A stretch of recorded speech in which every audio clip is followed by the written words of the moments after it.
कारगिल विजय दिवस हमें बताता है कि राष्ट्र के लिए दिए गए बलिदान अमर होते हैं। मैं देश को विजय दिलाने वाले ऐसे सभी शूरवीरों को आदरपूर्वक प्रणाम करता हूं।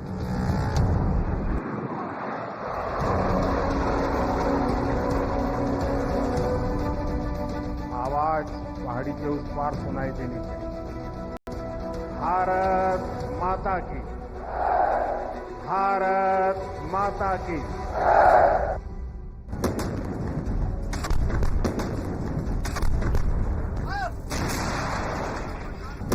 25 years ago, in 1999, India and Pakistan fought a protracted battle in and near the Kargil sector, where India successfully pushed back Pakistani army personnel and terrorists who had infiltrated deep into Indian territory. On July 26, 1999, India declared the successful completion of Operation Vijay, a fourth war with Pakistan. सत्य के सामने असत्य और आतंकी हार हुई। साथियों, पाकिस्तान ने अतीत में जितने भी दुष्प्रयास किए, उसे मुंह की खानी पड़ी है। लेकिन पाकिस्तान ने अपने इतिहास से कुछ नहीं सीखा है। वो आतंकवाद के सहारे, प्रॉक्सी वॉर के सहारे अपने आप को प्रासंगिक बनाए रखने का प्रयास कर रहा है। लेकिन आज जब मैं उस जगह से बोल रहा हूं जहां आतंक के आकाओं को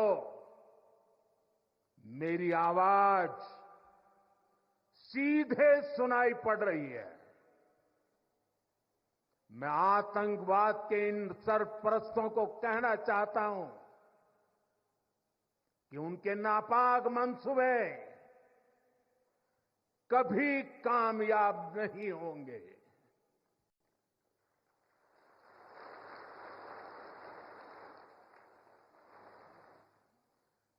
आतंकवाद को हमारे जाबाज पूरी ताकत से कुचलेंगे। दुश्मन को मुंहतोड़ जवाब दिया जाएगा। साथियों, लद्दाख हो या फिर जम्मू कश्मीर, विकास के सामने आ रही हर चुनौती को भारत परास्त करके ही रहेगा।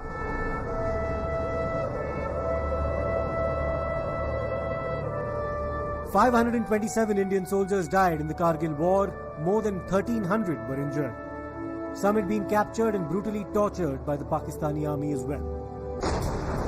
Pakistan has never disclosed the exact number of soldiers who died in the war because it was seeking to deny for a very long time its own involvement in what transpired.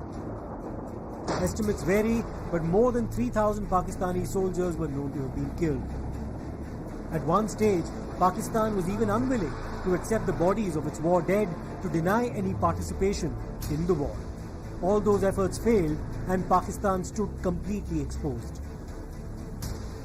The Kargil victory was a heroic effort in an extremely challenging terrain. But Pakistan-backed infiltration in Jammu and Kashmir has continued. Our soldiers and security personnel tragically have continued to come under attack, and more recently, the theatre of terror operations seems to have shifted from the Kashmir Valley towards Jammu.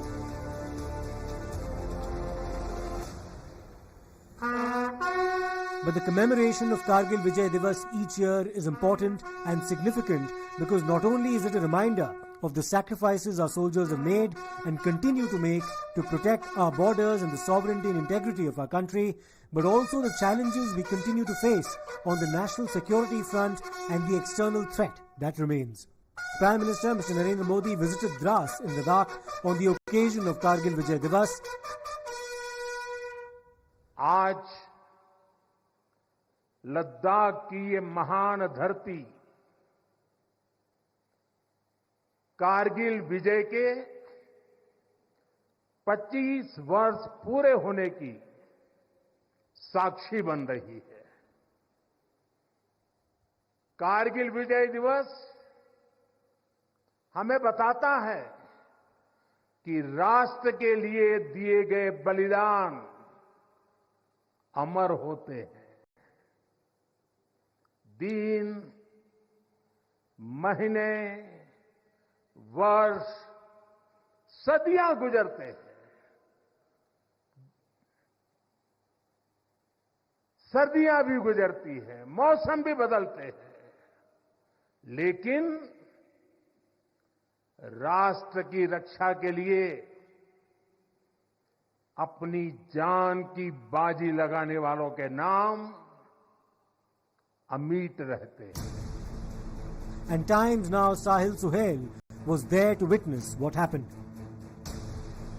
ये देखिए आप Kargil war memorial पर लगातार जो भारतीय सेना के officer और जवान हैं वो यहाँ पे पहुँच रहे हैं और उन शहीदों को याद किया जा रहा है जिन्होंने कारगिल युद्ध में अपनी जान का बलिदान देश की सुरक्षा और अखंडता के लिए दिया। और यहीं पर प्रधानमंत्री नरेंद्र मोदी ने आज पाकिस्तान और आतंकवाद को साफ मैसेज दिया है। यहाँ से उन्होंने कहा कि पहाड़ के उस पार सुन रहे होंगे, पास्ट में जो है पाकिस्तान या आतंकी संगठनों ने सबक नहीं सीखा है और लगातार पाकिस्तान प्रॉक्सी वार के जरिए अपने आप को जीवित रखना चाहता है। और ऐसे में प्रधानमंत्री नरेंद्र मोदी ने साफ कर दिया कि इस बार रेस्पॉन्स जो होगा वो बड़ा सख्त होगा। हमने देखा है कि पीर पंजाल और जम्मू में जिस तरह से आतंकी संगठनें फिर एक बार आतंकवाद को जन्म देने की कोशिश कर रही है, फिर एक बार उसको रीएक्टिवेट करने की कोशिश कर रही है, उसके खिलाफ सेना के बड़े ऑपरेशन चलाए जा रहे हैं और सूत्रों की माने तो आने वाले दिनों में और बड़े ऑपरेशन चलाए जाएंगे। और प्रधानमंत्री नरेंद्र मोदी ने यहां से बिल्कुल साफ कर दिया कि आतंकवाद को किसी भी सूरत में बर्दाश्त नहीं किया जाएगा। जब मैं उस जगह से बोल रहा हूं जहां आतंक के आकाओं को मेरी आवाज सीधे सुनाई पड़ रही है, मैं आतंकवाद के इन सरपरस्तों को कहना चाहता हूं कि उनके नापाक मंसूबे कभी कामयाब नहीं होंगे।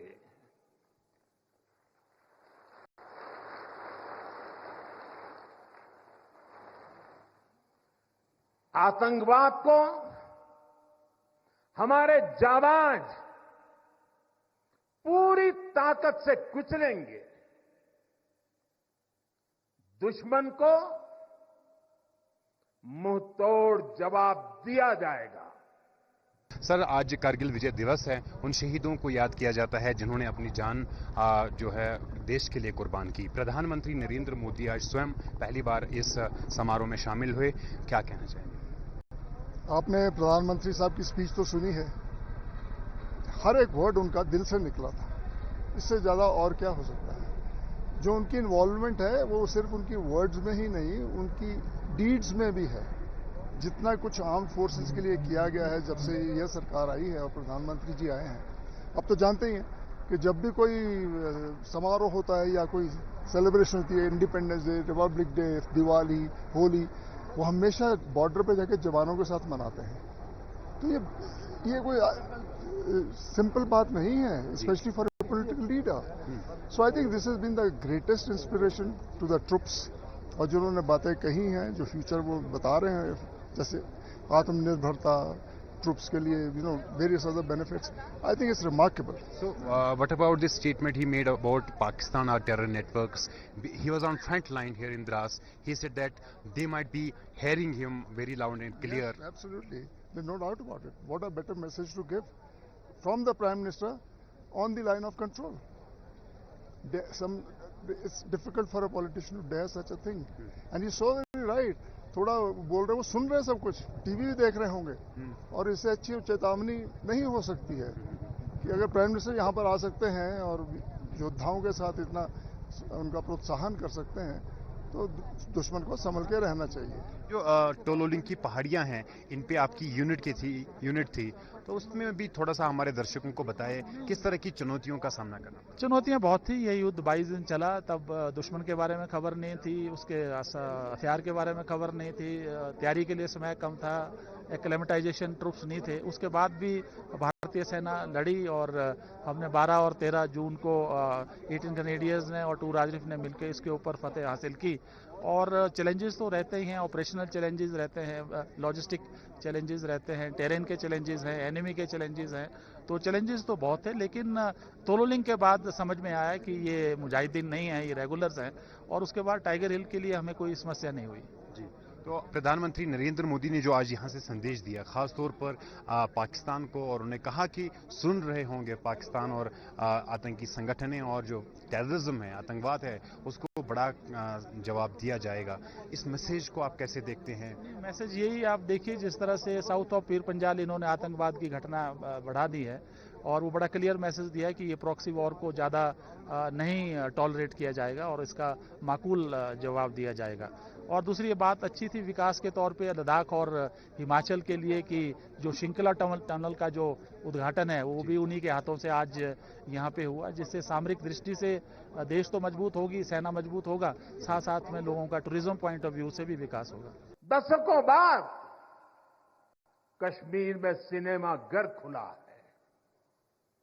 3.5 दशक के बाद पहली बार श्रीनगर में ताजिया निकला है। धरती का हमारा स्वर्ग तेजी से शांति और सौहार्द की दिशा में आगे बढ़ रहा है। साथियों, आज लद्दाख में भी विकास की नई धारा बनी है। सिंकुल्ला टनल, इसके निर्माण का काम शुरू हुआ है। सिंकुल्ला टनल के जरिए लद्दाख पूरे साल हर मौसम में देश से कनेक्टेड रहेगा। ये टनल लद्दाख के विकास और बेहतर भविष्य के लिए नई संभावनाओं का नया रास्ता खोलेगी। अब कुछ ही क्षणों में आप श्रृंखला सुरंग का पहला विस्फोट देखेंगे, जिससे सुरंग के निर्माण कार्य की शुरुआत होगी।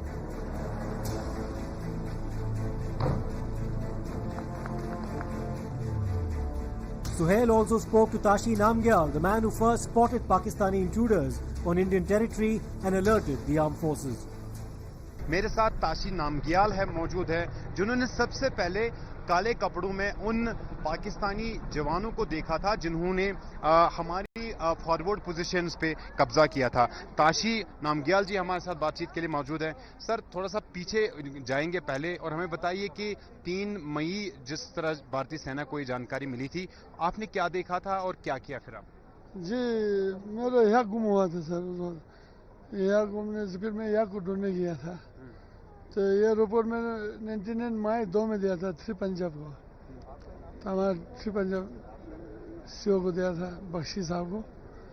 तो मैं उनको बता दिया, तो गार्ड कमांडर को सर, तो मैं यहाँ को ढूंढने के लिए गया था, तो वहाँ कुछ हरकत करा, बर्फ भर रहा था, पत्थर ढूंढ रहा है बोल के मैंने तो फिर रिपोर्ट दे दिया सर उनको, तो आगे करना आपका फर्ज बोल के इस तरह मैंने रिपोर्ट दे दी। तो आपने आर्मी को जानकारी दी, उसके बाद ऑपरेशन विजय शुरू हुआ, फिर लड़ाई आपने पूरी देखी? देखा मैं लगातार 3 महीना फौज के साथ रहा था। मई जून जुलाई लास्ट में लड़ाई खत्म हो गया। 3 महीना पूरा फौज के साथ में हमने लोड दुल्हन किया, एमिशन वगैरह या राशन पानी पूरा हमने, हमारे गांव वाले पूरा। फिर एक हफ्ता तो हमारे गांव वाले ने, फिर 1 महीने के बाद कारगिल से भी वॉलंटियर आ गया, तो लेह से भी वॉलंटियर आ गया, तो पूरा 8 दिन के बाद फिर पूरा लड़ाई शुरू हुई सर।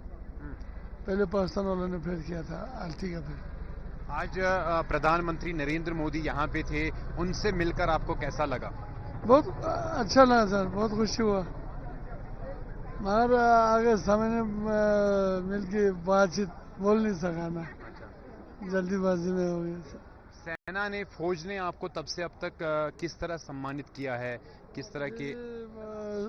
फौज ने मेरे को थोड़ा मेरे को राशन भी मिल रहा है उनकी तरफ से, तो थोड़ा तनख्वाह भी मिल रहा है उनसे। मेरे को बहुत इज्जत के साथ रखा हुआ है। In the run-up to Kargil Vijay Divas, we met families of soldiers who'd laid down their lives in 1999 and also those who fought and survived and lived to tell the tale. Kargil युद्ध के साथ आपकी किस तरह की यादें जुड़ी हैं और क्या?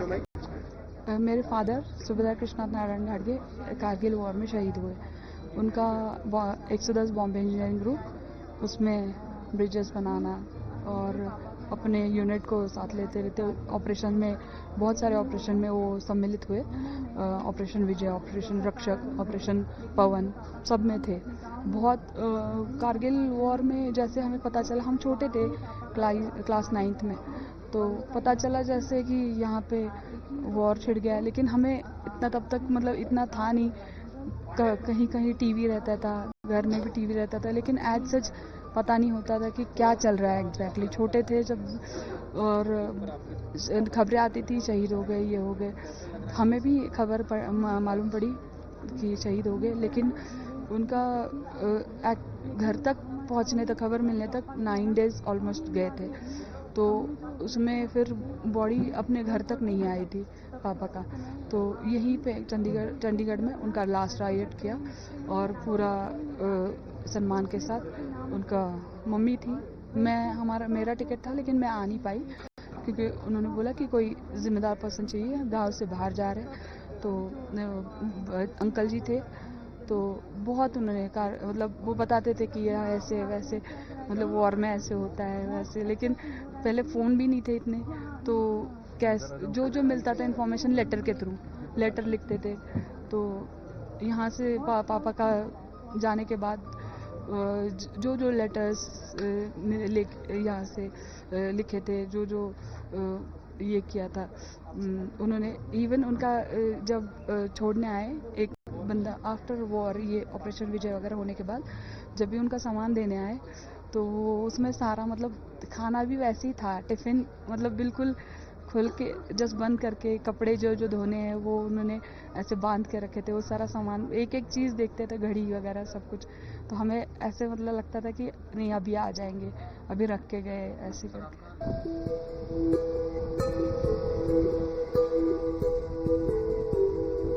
Times now, Sahil Suhail also travelled to Mashku Valley, where the civilian population came under attack by the Pakistani army. तस्वीरें हम लगातार आपको द्रास की मुश्कू वैली से दिखा रहे हैं। ये वो जगह है जहां पर युद्ध का सबसे ज्यादा प्रभाव रहा था। 1999 की लड़ाई में पाकिस्तान ने जिन पहाड़ियों पर कब्जा किया था वो आपके टीवी स्क्रीन पे है। यही वो पहाड़ियां हैं, इनके पीछे टाइगर हिल की भी पहाड़ी है जिस पर पाकिस्तान के सैनिकों ने, उनके जो घुसपैठी थे उन्होंने कब्जा किया था, लेकिन बाद में भारतीय सेना ने मुंहतोड़ जवाब दिया और पाकिस्तान को बुरी हार का सामना करना पड़ा। गुलाम नबी जी, 99 की लड़ाई में क्या देखा? यानी कि लड़ाई में हम जवानों के साथ रहा, बिल्कुल। इधर बम गिर गया, हम उधर पहुंच गया था, हम उधर ही लेट गया। आर्मी ने सिखाया था, क्योंकि जब ऐसे हालात हो जाएगा तो लेट जाने का। हम लेट गया था, ऊपर ये बम पड़ गया, नुकसान नहीं हो गया।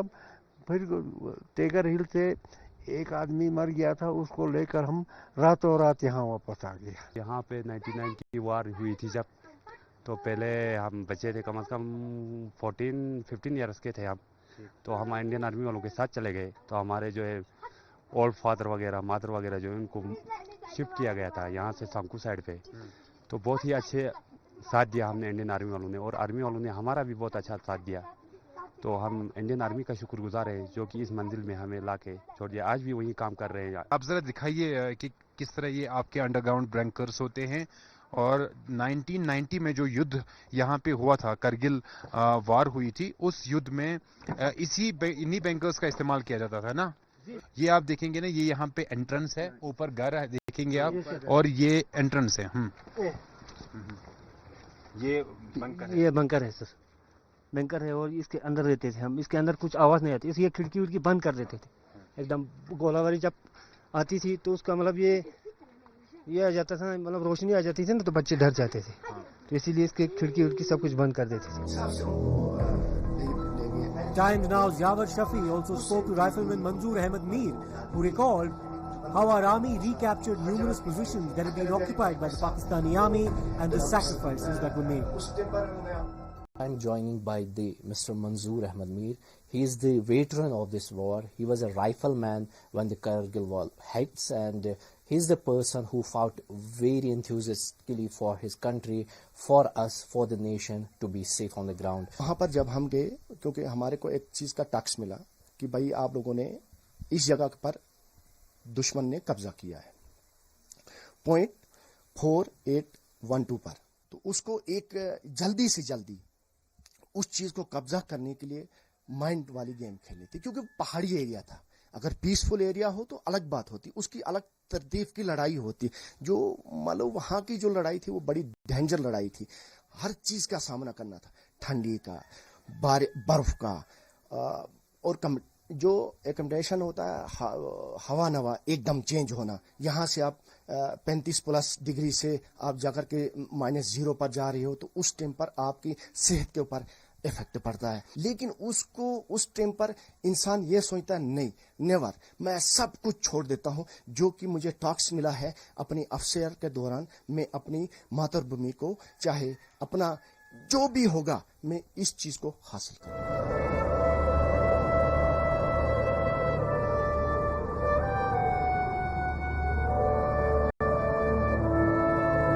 A Shaurya Sandhya Samaroh was also held at the War Memorial in Dras.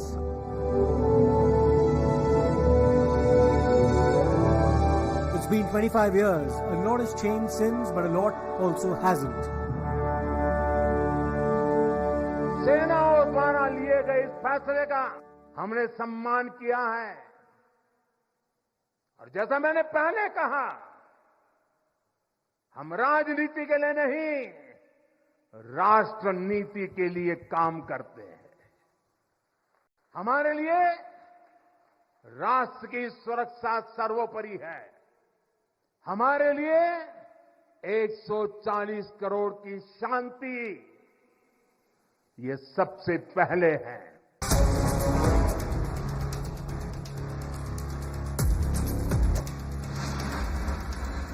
Terrorism is very much real, infiltration is real, the threat to our territorial integrity is real, and so is the retaliation, resilience and vigilance of our armed forces.